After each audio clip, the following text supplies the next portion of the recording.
Stop me, European hockey fans, if you haven't heard this before from your friends across the pond.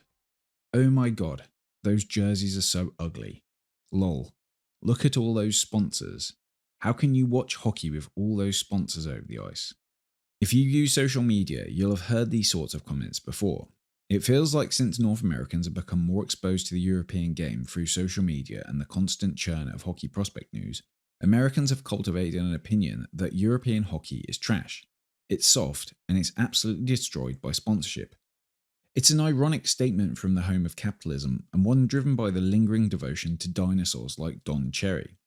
Someone should probably tell Radko Gudas that he is supposed to be soft.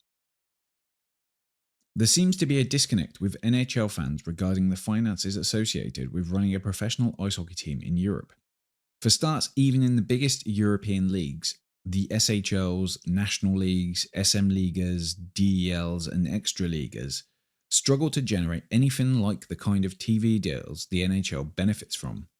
And what TV deals they do garner are not so dependent on advertising revenue. I mean, for starters, any advertiser in Finland or Switzerland or Sweden are advertising to a nationwide hockey audience smaller than most NHL cities.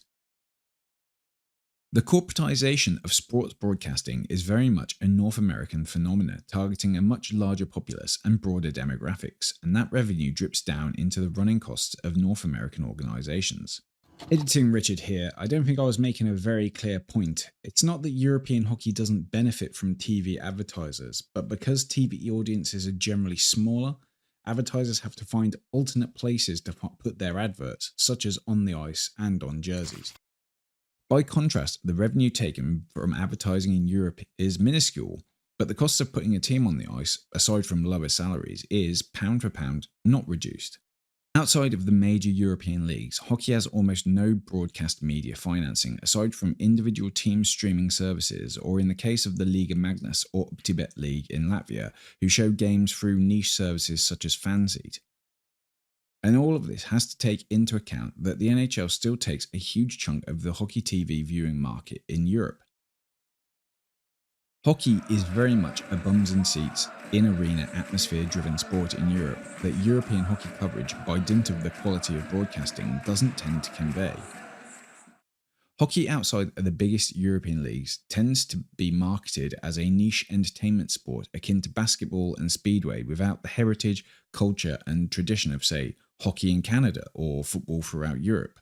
And this makes for very small TV audiences made up of diehards unable to travel or attend games. While the major European leagues can, on occasion, boast five-figure attendance fees, the vast majority of European leagues are playing in front of modest crowds that usually have to compete with lower league football leagues or other popular national sports for attendance.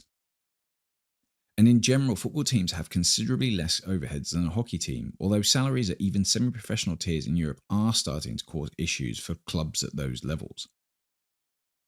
For starts, hockey clubs have to pay arena rental fees outside of the big European leagues. Most teams rent their arenas from local municipal councils or private ownership groups. And if they don't rent, they are lumbered with the costs of running an ice plant and arena upkeep in an economy that is currently extremely punitive toward energy usage. And none of this takes into account player salaries, player housing, and any associated programs that are used to lure import players to Europe, such as university opportunities and tradesmen apprenticeships.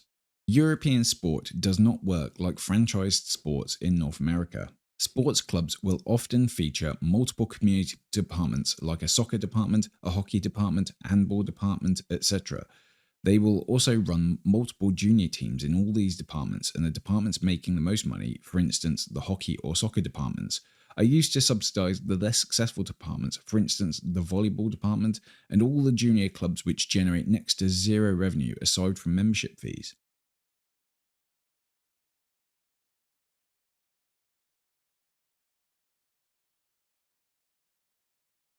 Franchise sports, by comparison, usually benefit from some overarching revenue or broadcast rights sharing and are usually offered some protection by their league organisation.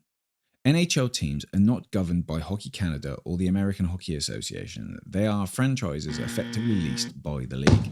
By comparison, European teams are clubs and departments registered with their national organisations, but are essentially autonomous, and this provides no protection from administration. NHL teams do have farm teams and some employ youth departments in regional junior leagues, but there is no threat of relegation, only relocation. The easiest way to think about the difference in North American and European sports is to think that North American franchises are a lot like McDonald's in that they are owned by individual businessmen but are collectively supported. Teams in Europe tend to be members based clubs, which are a bit like the cafe down the road, which has only got itself to depend upon financially. Now, of course, there are exceptions.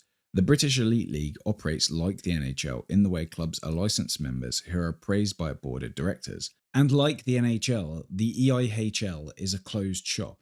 The DEL members are not administered by the German Ice Hockey Federation, and members must meet certain criteria. However, the DEL does allow some promotion and relegation, albeit only if clubs meet the above criteria. The SM Liga isn't governed by the Finnish Ice Hockey Association per se, but the two bodies have an agreement, and there is a free movement throughout the Finnish pyramid.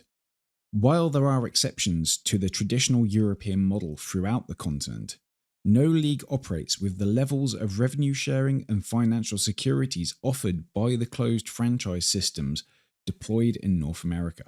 Sport in Europe is community-based, and most clubs in elite sport attempt to drive community programs at grassroots levels in a way franchised North American clubs tend to be more walled off from.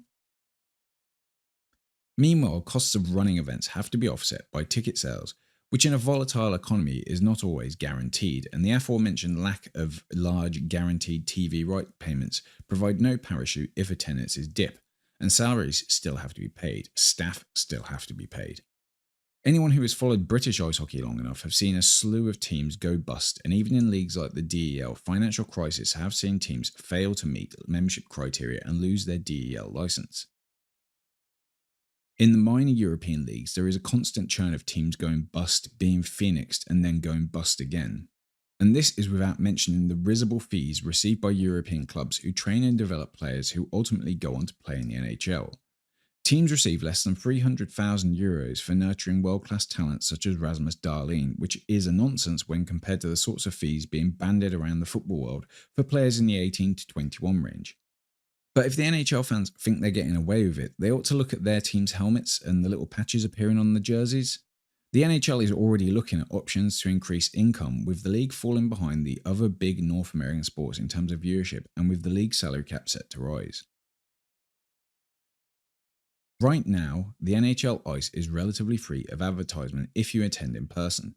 But if you watch on TV, you can't help to have noticed the annoying on-ice graphics the various networks have started to overlay on a minute timer. That's a step away from those decals being put under the ice. And naming rights to NHL arenas has long been a thing. Who remembers the Joe Louis Arena, the Maple Leaf Gardens, the Montreal Forum? With the exception of Madison Square Gardens, the NHL is swamped with terribly named corporate arenas. The clear worst being the Crypto.com arena in Los Angeles. Crypto, the gateway to a frontier of scams. As much as I hate corporate naming rights, please bring back the Staples Center. That was an iconic corporate name made famous by System of a Down. Crypto.com can fuck off into the bin. Hockey in North America is becoming a niche sport. Between the costs of junior hockey in North America, the bizarrely fractured broadcasting rights, and the surging popularity and accessibility of soccer, the NHL is going to have to find new revenue streams. A recent study showed that a quarter of kids in America played hockey compared to soccer, and I'm using soccer here to differentiate between codes if any angry Europeans are watching.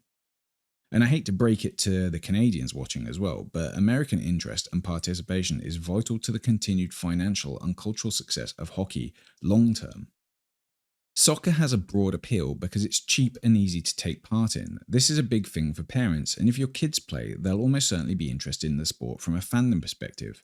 There's a reason the vast majority of NHLers come from wealthy or middle-class backgrounds. Soccer is also not as geographically constrained as the NHL. How many people from Chicago are going to tell you they're a big fan of Ice Bar in Berlin? I'm going to guess less than those who are fans of Barcelona or Manchester United. And if they watch European soccer, they may even give the MLS a go. A Gallup poll in 2016 revealed only 4% of the American respondents listed hockey as their favourite sport, compared to 7% who said soccer. And this was in 2016. Hockey in North America risks falling into the cracks between the major sports and sports like lacrosse, and if that does happen, you can expect to see those ice pads and those uniforms begin to get filled up with lots more sponsorship patches. As a European, we are often gaslit to believe that hockey is the sole preserve of the NHL, but it is not a sport that only exists at its upper echelon. Outside of the NFL, which is globally peerless, every sport tends to be contested internationally to some degree. And in the case of hockey, often with more popularity in Europe. In Sweden, hockey is the second most popular sport, and the SHL is the most popular domestic league, a situation which is similar in Switzerland. Meanwhile, in Finland and Latvia, hockey remains the nation's passion. Now, a lot of you are going to say, Richard, attendances in Europe are much smaller than the NHL, even in the bigger leagues. But you have to remember, European cities are much smaller in nations such as Finland, Sweden, and Switzerland. In Leksand, for instance, the hockey team draws an average attendance of 6,485. Leksand play in a town with a population of 5,934.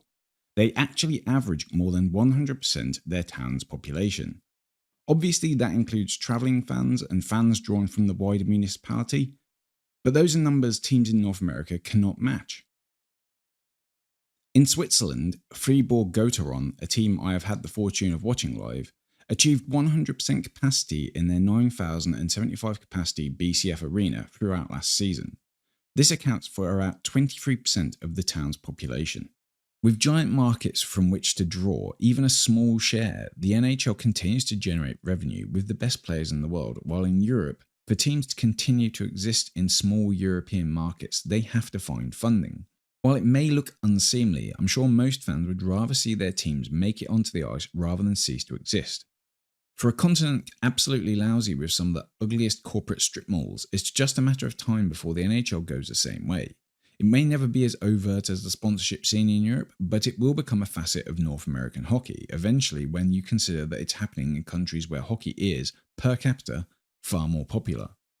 And as a side note, it's worth mentioning that the European teams have very different relationships to their sponsors. While an NHL broadcast and NHL sponsorship partners tend to be faceless mega corporations, the sponsors of your local UK hockey team or your third-tier German Oberliga team tend to be small local businesses with a passion for the sport and maintain close relationships with the local teams and the fans. A common sight in Europe is the ability to sponsor jerseys and sponsor individual players. These tend to be one-time payments in the range of £500 to £2,000 in the UK, for example, which help to pay for sticks, gear and skate maintenance. And people take a huge amount of pride in sponsoring their favourite players, either just by name or through their own businesses. There's no corporate airs and graces in mid-tier European hockey. Games will start with a ceremonial puck drop featuring the local radio taxi owner or restaurateur who's a hockey fan, and I have no issue with them putting their company logo on the shirts they are helping keep on players' backs. Many hockey teams in Europe run on extremely fine margins, operating in small arenas in countries with small populations with small advertising revenues. European fans are extremely passionate, especially in niche sports, which hockey is in most European countries. But even in major European nations, the Swedens, the Finlands, the Switzerlands and Germanys, salaries are comparatively high compared to their annual turnover. There is no revenue sharing in these countries. Broadcasting rights are minute compared to the NHL, and yet most will be paying six-figure salaries per week for their rosters. As a North American, you may find our jerseys ugly, our ice surfaces cluttered, but I would rather see my local team continue to take to the ice than see them, like so many local clubs, fall into bankruptcy and cease to exist. Nobody starts a hockey club in Europe to make money. They do so because of a passion for the sport, but passion does not keep a team on the ice. And while I know it's too much to ask of the internet, it'd be nice if people kept this in mind when they comment on how ugly European hockey jerseys are, and stop pretending they'd rather see their team cease to exist than cover their ice service in sponsors. Because in this current economy, we are already seeing so many sports clubs closing their doors, often after over a century of existence, and I'll take this over this. But what has this video got to do with the NHL? And the answer is nothing. This isn't a video about NHL advertising, it's about the fundamental reaction many North Americans have to advertising on European jerseys. There is an argument to be had that in the NHL, it is blatant greed driving the uptick in jersey advertisements by billionaire owners under no threat of bankruptcy. Professional North American sport is predicated on constant growth, and while team valuations are down in the NHL, revenue has recovered post-pandemic, and a revenue sharing model kind of needs that. In small European leagues, jersey and ice advertisement often goes towards subsidising ticket costs and concessions. European games aren't blighted by 3 advert breaks per period, although some of the bigger leagues have adopted one mid-period, which I guess at least gives them a chance to clear the ice. These benefits are unlikely to be experienced by North American fans, and to be honest, it is European fans who should be more concerned, as major European clubs and leagues increasingly adopt typically North American commercialization traits.